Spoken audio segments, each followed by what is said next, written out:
What are your thoughts about how far video games have come when it comes to mobile devices? Mobile device. My big thing with video games is, like I said, is that because of the internet and being able to play from people have an honest conversation while they're playing all over the world.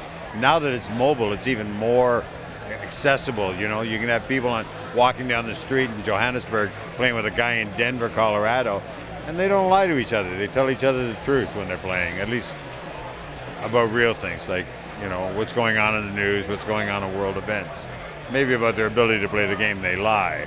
But when it comes down to news, it's a great format and platform for sharing information where it doesn't have to be filtered through news medias and print medias and stuff.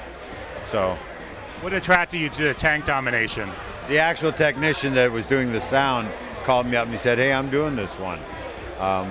I get offered about 6 or 7 games a year. I'm not a big fan.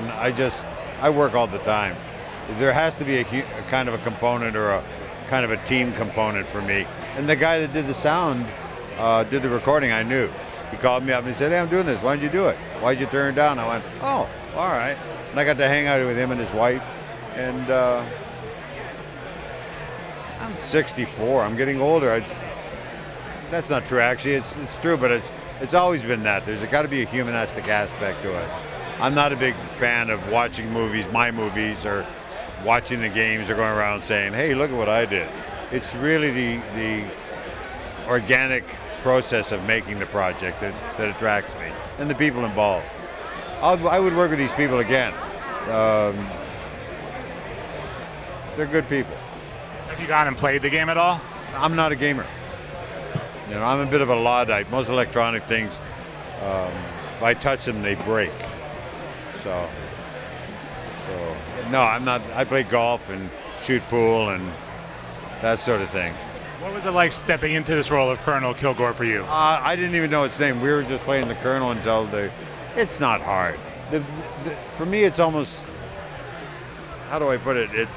It's an interesting problem because look at, if the character is 100%, 75% of the character is directional on how to play the game.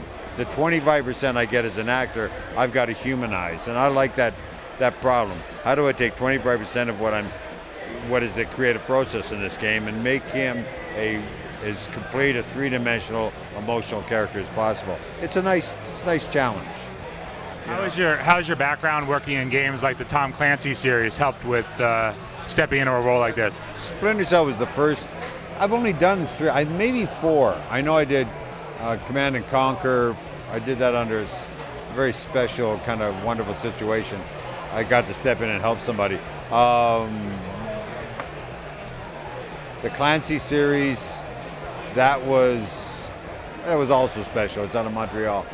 I've only done like 3 or 4. They're all opportunities to act for me. I love acting. There's a little part of me that's, to be a good actor, I think you got to be between the ages of 9 and 17, when all things are possible before reality sets in. And there's a part of me that's still there, and it allows me to play with the other kids, you know.